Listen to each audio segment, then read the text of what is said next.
Right, so we saw the first part of the conspiracy taking place and him starting to get some really powerful allies together with him. Amasa will be the commander of his army eventually, and Ahithophel, who is his advisor.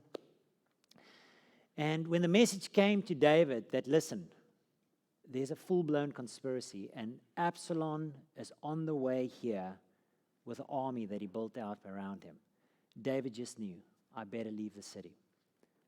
He didn't even blink. He just knew, I better go. And so he immediately got his family together, and he said to 10 of the concubines, you stay behind in the palace to look after the palace. And with all of the family and the advisors and everybody, he started leaving. Now, the guys with him was Joab, the commander of the army, and Zadok, one of the priests, and Abiathar at that stage. To do what?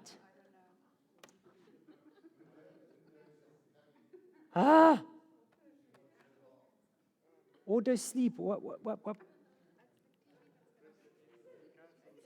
Huh?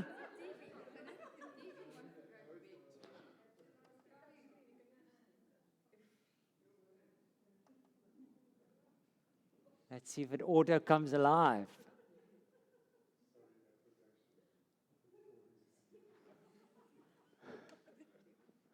What did I do?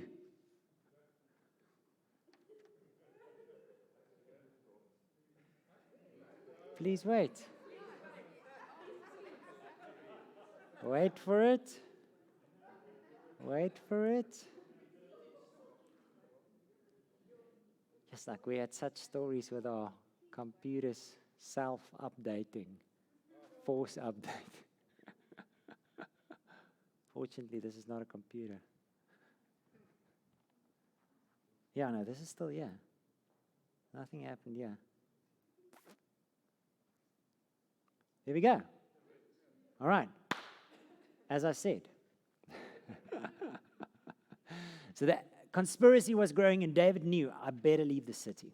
And so he left 10 concubines behind and said, you guys look after the palace. The rest of the family is all brought together, and they're on the run. And as they're leaving the city, there's this whole story of who's coming towards him. One of them is Hushai, his friend, just says the king's friend, one of his advisors. And he says to Hushai, please, don't come with me. I need you to stay here and offer your advice to Absalom.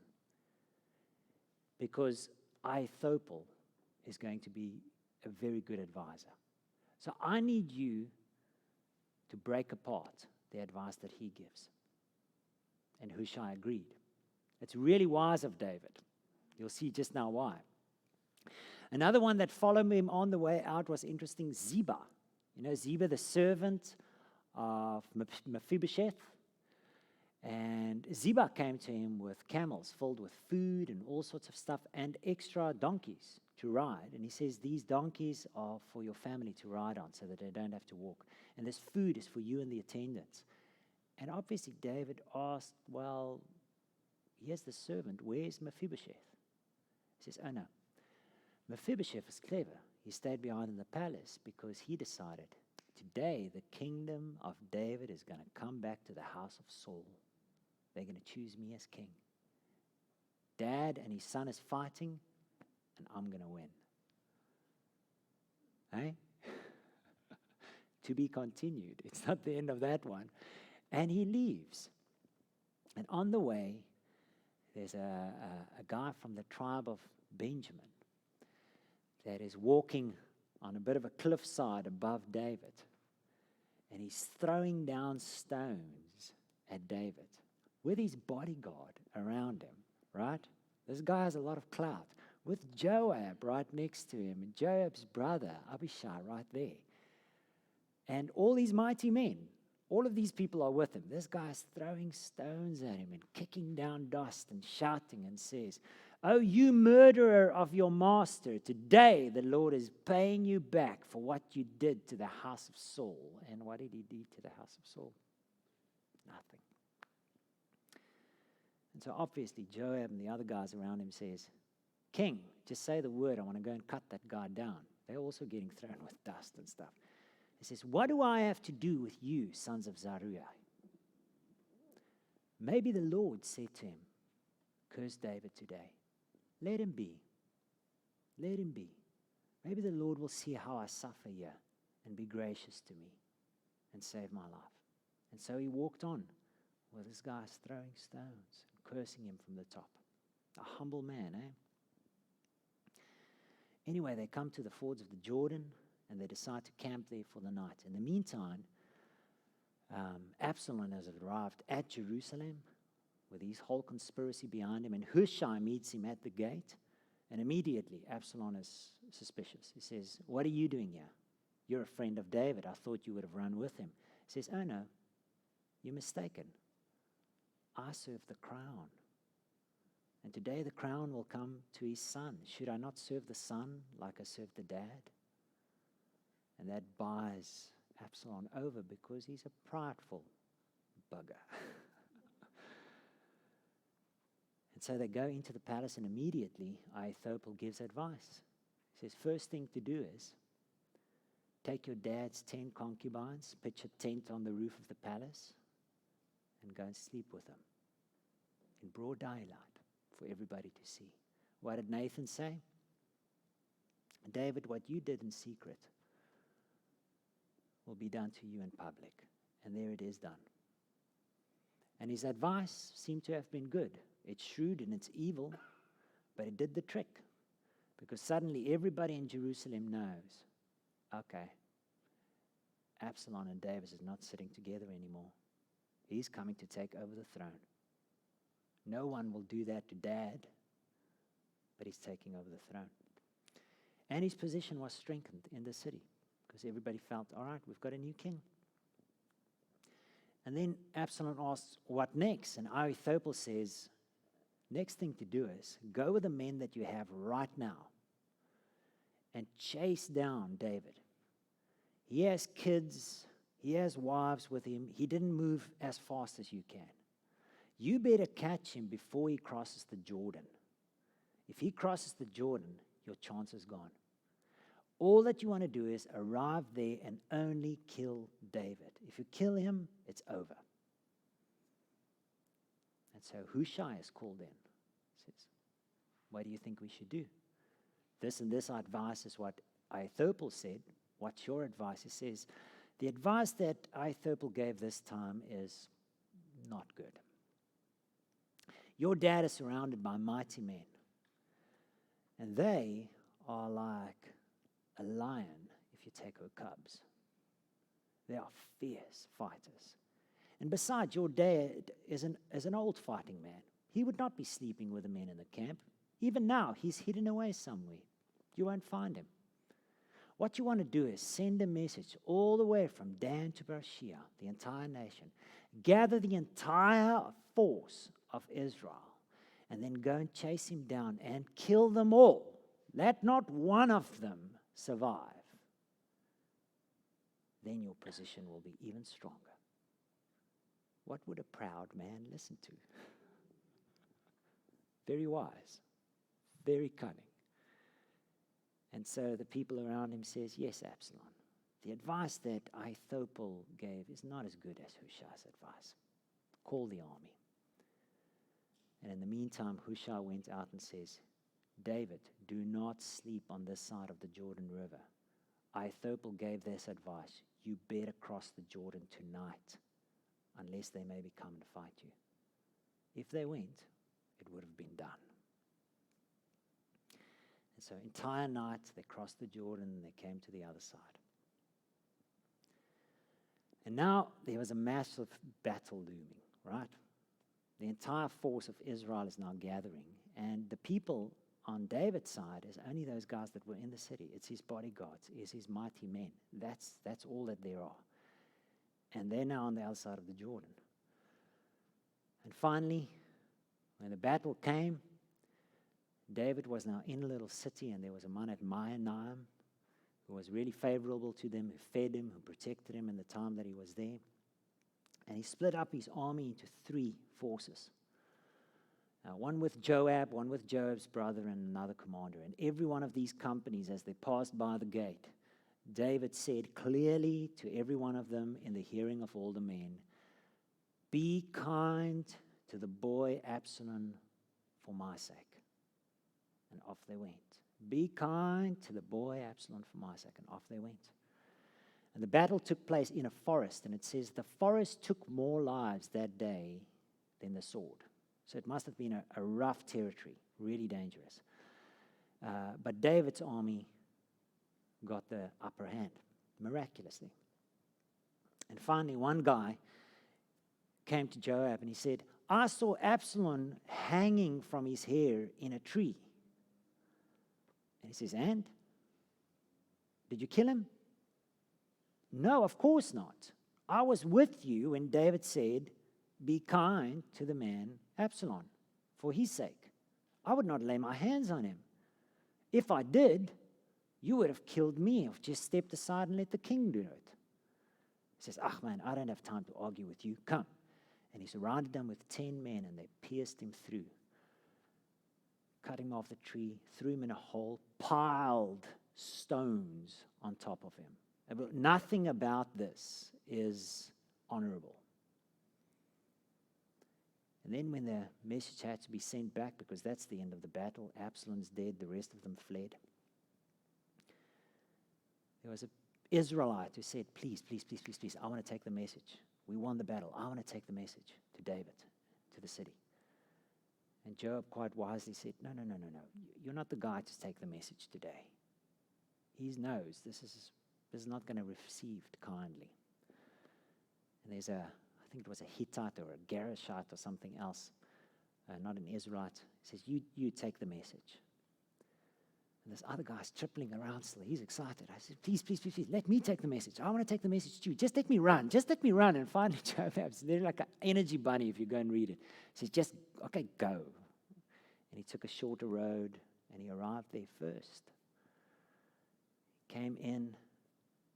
David asked, what happened? He says, we won the battle. David says, what about my son? What about Absalom?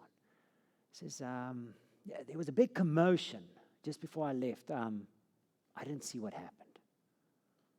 David says, well, just stand here, wait, because there's another messenger coming.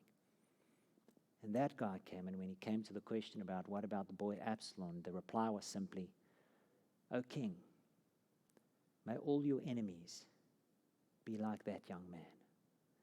And David just broke down. And it says the men crept into the city that day as from a loss. Every one of them knew we won, but the king didn't win.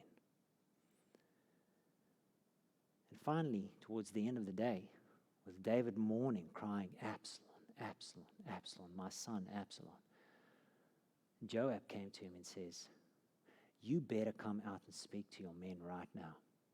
If you don't come out right now, there'll be none of them left by morning. Because you are making it blatantly clear that you would have been much happier if any one of us or every one of us have died, but Absalom still lived today. And as hard as it is to hear, it's true, isn't it? They fought for their king, even though he lost his son. And so he came out, and it was told the king is sitting in the gate. And they came before him, and he thanked them. And it's really sad. There is no good way for the story to end, either way. But we have to backtrack then a couple of slides and says, where did it all start? It started on that day that he should have been on the battlefield. He shouldn't have been on the roof. He shouldn't have given into his lust. He shouldn't have gone to murder, try and cover it over. He shouldn't have. It opened the door, and it ended in this. And many thousands died in the process. It's not just Absalom that died. Many thousand died. Sad. When he returns then, it's a bit of political maneuvery, because this is now uncomfortable. The king had to flee his own country. An entire army was called to come and fight against them and against all the commanders of the armies, all the mighty men who have always fought their battles. The entire royal family was chased out of the country. How do you come back into the country now? How does that work? We were willing to kill you for your son, and now the son is dead, so who's reigning over us? And so first of all, David sends a message over and he says, Zadok, you will now be the high priest. And that's opposed to Abiathar, who was the high priest. And here is fulfilled, just because of political maneuvering, that word that was spoken way back there to Eli by Samuel and by the other prophets who came beforehand, who said, nobody from your line will be a priest anymore. Abiathar was from Eli's line, and this is the last one from the line. It's done. Interesting, eh? We would have just forgotten about that, but God did not. He had it done. And then he says to Amasa, Amasa, you will now be commander of the army. In whose place? Why? Didn't listen to the king's command. He murdered his son. Well, killed him in battle at least, but really dishonorably. In no way did he honor the king in that. And it sort of mends the crack as well, because Amasa was fighting for the enemy. So if now you make the enemy's commander of the army your commander of the army, it sort of brings it back together. And he's saying to Amasa, you are my own flesh and blood, which he is. He's his cousin. All right? So he's now going to be the next. And then Shimei is the guy, I forgot the name earlier, who was throwing down those stones down on the king earlier. And now he's coming back into the country. He's just crossed the Jordan, and here comes Shimei. And he's bowing down before the king. Please forgive me for what I did. And who's right next to David? Joab and Abishai, the sons of Zeruah. And just like last time, they say to him, come on, king, just give the command, I'll cut him down. He called a curse on you, he threw us with stones, and now, what should he get? And the king says, hey, what have I to do with you, sons of Zeruah? Should anybody die today? I just crossed the Jordan. I'm just back into my own country. Come on. So he lets it be, to be continued. Mephibosheth and Ziba are also there. And Mephibosheth says, this guy connived.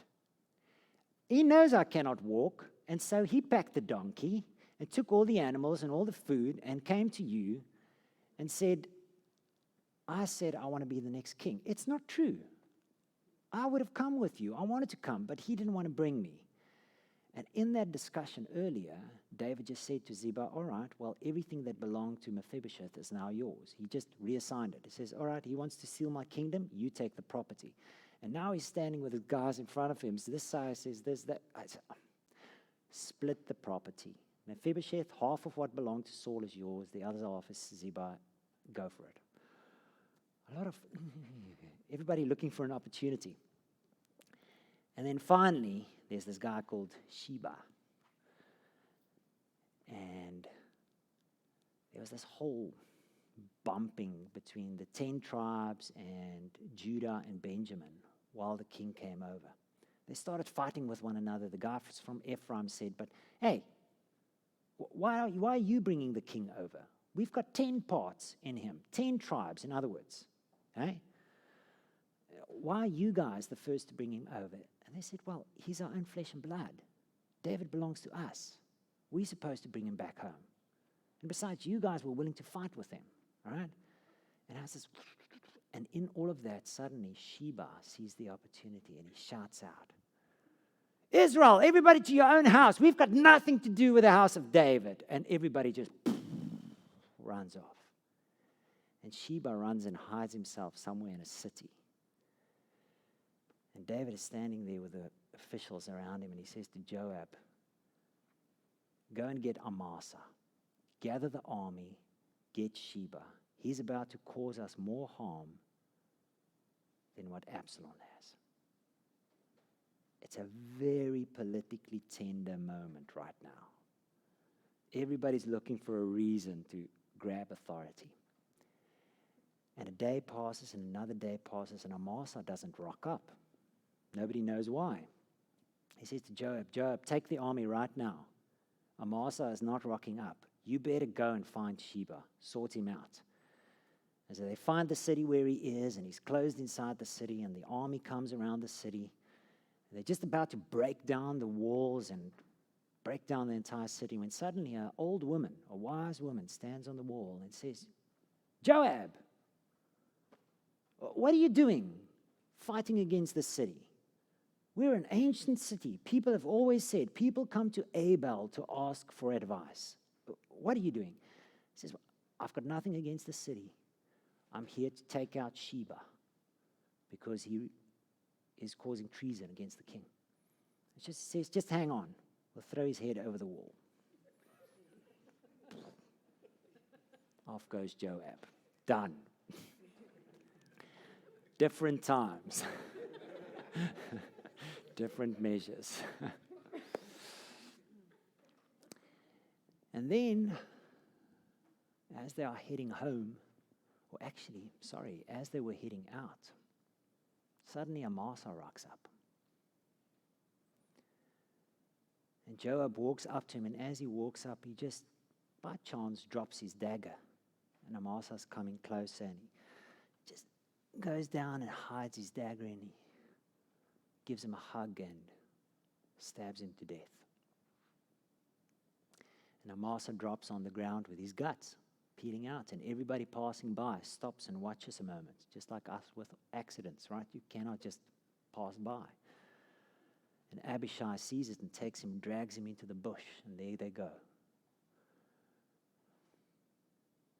And David does nothing. How is that possible?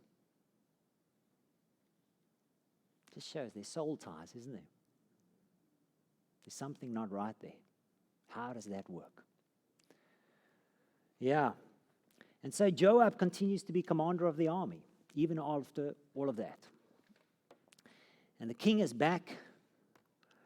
And the story of 2 Samuel finishes off with 2 just fleeting stories. It's sort of like something else thrown in there for a moment, and then we're going to finish off the evening. The first of them is this one about keeping other people's promises. And it really is food for thought for us, because very often I think we can think of ourselves as little islands in relationship with God. It's me and God. This story just opens up a whole different ballgame about that. How God looks at things over generations. That we truly are responsible for way beyond ourselves. We're responsible for our communities, for our country, for all sorts of things. Because in David's time, around about those years that I've got up there, there's a famine. And David does the right thing. He asks God, why is there famine? Why? And it comes out, God says, because Saul mistreated the Gibeonites. Now, the Gibeonites were in an agreement with Joshua from way back there, just after the battle of Ai. The Gibeonites came and they mislead it. They lied to Joshua and the elders of the land and said, we're from far away, make an agreement with us. Remember the whole story about the old bread and the old wineskins and all of that. And they agreed, and they said, we will make peace with you. And then it came out that, hey, you're right from here. And so the agreement changed, and they said, we will not kill you, but you will be woodcutters and water carriers in the land from now on. All right. So you'll be a certain level in society, and that's all that's going to be. And they had peace with that, because at least they can live. Somehow, we don't have the story, but in Saul's reign, he actually started a massacre around them, started killing them out. And now in David's reign, towards the end of his reign, God says it's time to make this right. And so there's a drought. And David says to the Gibeonites, all right, what can we do to make this right? What will make it right with you? And they said, give us 7 of Saul's sons so that we can kill them for what he's done. And David agrees. And they find 7 of his sons, spare Mephibosheth still. And 2 of these sons are from one particular woman. They killed them, the Gibeonites, and they put them up on poles on display. And if I read it right, it's for a couple of months that this happens, at least a couple of weeks. It's a long period of time because it says they hang there until the rain came, from the rain came until the end of the harvest. It's quite a period of time. And for all of this time, this mom on a piece of cloth in front of these bodies were guarding over the bodies by day and by night to keep anything, birds or animals at night, from eating these bodies. And then it was finally told to David, and he took these bodies together with Saul's body and Jonathan's body that was stolen by the Philistines, and he buried them all properly. And the drought was broken. What was wrong was made right. It really just challenges us how we think about these things. If something happens, if we do have a drought, if we do have a this or a that, or if we do have a COVID, whatever, do we actually ask God, why is this happening? And can God give us answers and say, well, there's real things to be dealt with. Make right, ask forgiveness, fix this, fix that, and then can open up again. The next story then, that the book finishes off with, is David's might. And it's a picture of two things. Read it together. On the one hand, there's this list of all these mighty men. If you've never read them yourself before, please go and read them. It's very entertaining. It's fascinating. Just the absolute courage that was shown by these men. One guy going into a pit on a snowy day to get a lion that fell in there out of the pit. Hey, how's that? Another guy who's standing in a lentil field and the Philistines are attacking, and he says, no, not a chance. This is our field. You're not taking our field. And man alone with the army running away with a spear in his hand, he sorts them out.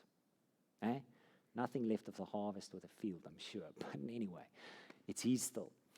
But then in contrast to that, suddenly we read about David wanting to find out, well, how mighty am I really? And it says it in two interesting ways. In the book of Chronicles and the book of Kings, it's got a bit of a different spin on how the story kicks off. The one says, Satan incited David, and the other one says, the Lord had to punish Israel. And so David became the instrument to open the door. Go and read it in the two translations or in the two versions of the stories. So how did that happen? Well, prideful David's heart, so he still had a decision in all of that, right? He's not an innocent bystander. He made a choice. And he told Joab, I want to run a census all throughout the land and see how many fighting men are here. In other words, how strong are we? And Joab says, no, King, don't do this. It's one of the good things that he did. And it's just said that the king's word overrode Joab, so he had to go. And for a couple of months, they went through the country and went and counted and did the census. And by the time that the census was done, and they arrived back home, the prophet Gad was sent by God to David and says, David, what you did was really sinful. It was proud and arrogant. Now choose. How will you and the country be punished for what you have done? And he lays out three choices, and David says, let us fall in the grace of God. Let God decide. And so plague came over the land, and thousands of people died. And then interestingly, it says David saw the angel that was bringing the plague standing on the field of Araunah. So from his palace, maybe from the roof, he could actually see way over there in the city, there's an angel standing. And then it says, and the Lord relented from the destruction that came.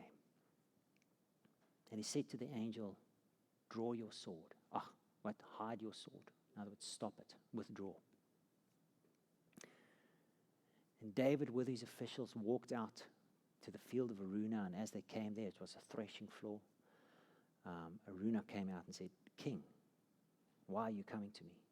He says, I've come to bring a sacrifice on your field to the Lord. To which Araunah says, it's yours. Take the field. Here's the oxen. Here's the wood. Go for it. David says, no, I want to buy the field because I don't want to bring a sacrifice to the Lord that does not cost me anything.